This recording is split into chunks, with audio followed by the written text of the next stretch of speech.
Bismillahirrahmanirrahim.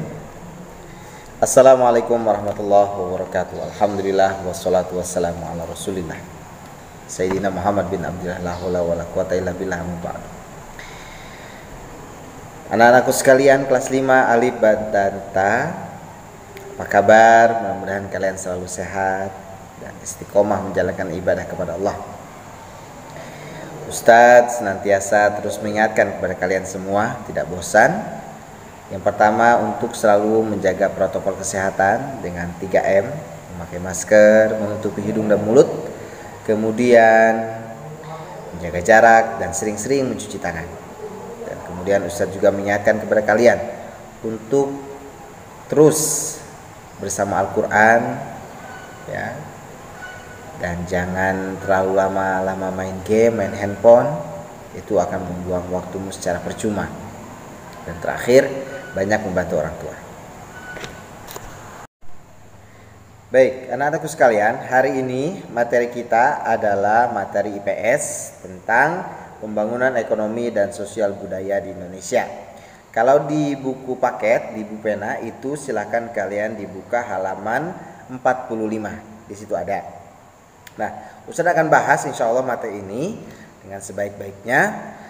Karenanya kalian perhatikan dengan baik, dengan benar apa yang Ustaz sampaikan, sehingga yang Ustaz sampaikan jelas dan baik. Baik, yang pertama, tujuan pembelajaran kita hari ini adalah kita mengerti pengertian apa itu pembangunan ekonomi, pembangunan sosial budaya, itu apa pengertiannya.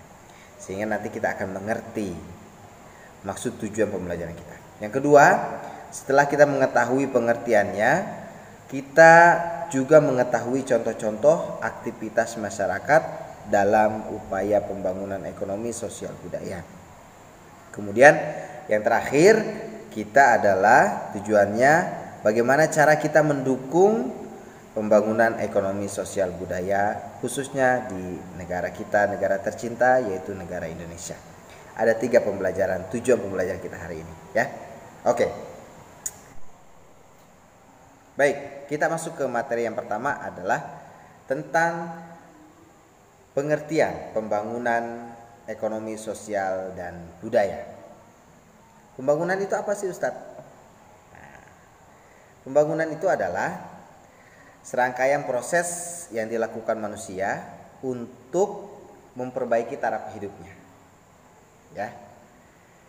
Jadi ketika kita ingin memperbaiki taraf kehidupan kita, maka kita harus memiliki kemauan untuk merubah diri kita, kemauan untuk merubah jati diri kita, supaya kita memiliki taraf hidup yang baik. Ya, itu namanya pembangunan.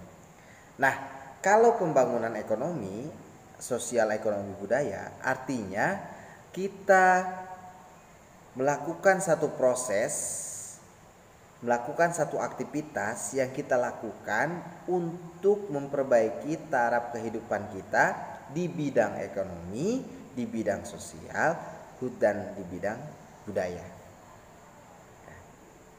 Dan tentunya tahap-tahap ini di setiap negara memiliki rancangan pembangunannya.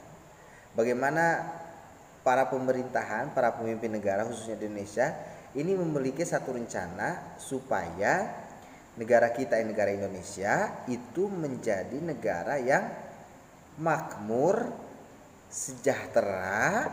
Kalau dalam kaidah agama Islam, baldatun thayyibatun warabun ghafur, yaitu negara yang baik, negara yang memiliki ekonomi yang bagus, taraf kehidupan masyarakatnya bagus, kemudian memiliki kehidupan yang sejahtera. Dan itu yang diimpikan semua negara, khusus terutama dan juga negara Indonesia. Karenanya para pemimpin negara itu harus memikirkan yang selama ini kita pilih, presiden kita pilih, kemudian para wakil-wakil dewan, pemerintahan, DPRD, DPRI, semuanya yang kita pilih melalui coblos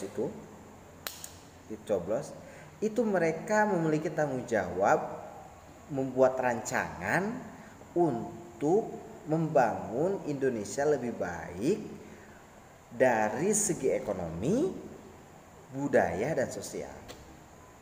Itu mereka harus pikirkan. Dan kita sebagai rakyat mengikuti apa yang pemerintah lakukan kepada kita. Ketika pemerintah Indonesia memberikan satu pemberlakuan, contoh hari ini ada namanya lockdown. Itu adalah proses pembangunan supaya masyarakat Indonesia terjamin kesehatannya. Nah, itu ya. Jadi semoga kita paham dari itu. Nah, itu ya, mulai dari pengertian dan penjelasannya. Itu. Jadi tujuannya adalah kenapa pembangunan ekonomi harus ditingkatkan? Karena supaya negara kita Indonesia itu memiliki negara yang sejahtera. Oke. Nah, selanjutnya anak-anakku sekalian. Sekarang kita masuk ke tujuan pembelajaran yang kedua, yaitu contoh-contoh aktivitas masyarakat dalam upaya pembangunan ekonomi sosial budaya. Nah, Ustaz ambil contoh satu kegiatan ekonomi di pasar.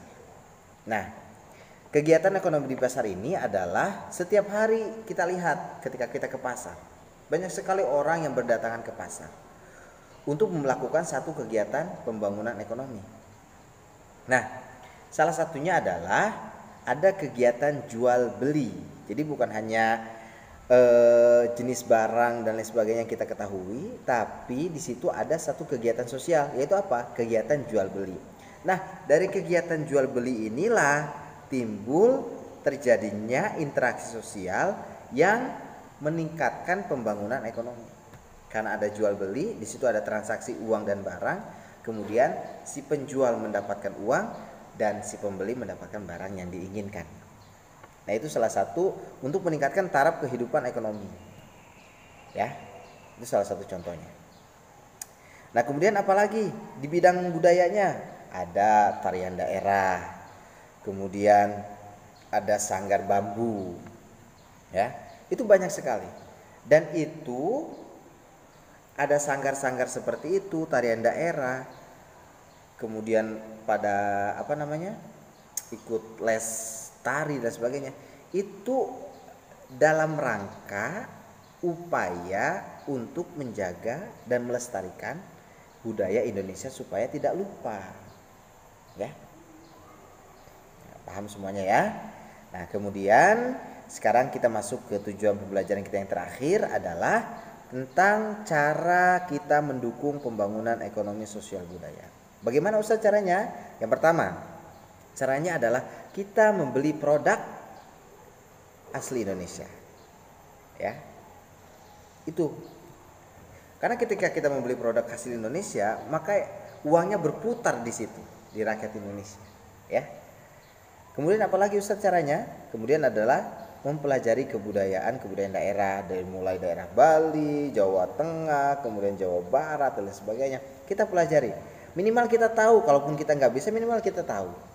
Kalau kita tahu artinya bahwa Indonesia memiliki kebudayaan, daerah sini punya ini, daerah sini punya ini, kebudayaannya ini dan sebagainya. Kita paham. Dan terakhir adalah kita merubah pola pikir kita supaya kita mencintai bangsa negara Indonesia. Negara Indonesia ini adalah negara yang luar biasa. Nah, kita harus bersyukur berada di Indonesia. Negara yang tropis, gunung ada, perairan banyak, kemudian emas juga banyak dan lain sebagainya. Kita harus bersyukur tinggal di Indonesia ini. Karena kita harus jaga. Kita harus mencintai Indonesia. Tiap hari kita doakan negara kita supaya negara menjadi negara yang baik, berkah. Sehingga kita bisa mengelola negara-negara kita mengelola negara kita sendiri, bisa memanfaatkan negara kita sendiri. Jangan sampai negara kita dimanfaatkan oleh negara lain, yang itu membuat negara kita menjadi miskin, negara lain malah kaya, ya, malah maju. Karenanya ini penting, harus kita paham. Mulai dari sekarang kita harus mencoba mencintai negara Indonesia kita. Dengan cara apa? Dengan cara kita memilih pemimpin yang baik tentunya. Memilih pemimpin yang baik, yang mencintai rakyatnya, yang mendahulukan kepentingan rakyatnya daripada kepentingan pribadi. Itu yang harus kita pilih pemimpin kita, supaya dari negara kita menjadi negara yang baik. Terima kasih. Assalamualaikum warahmatullahi wabarakatuh.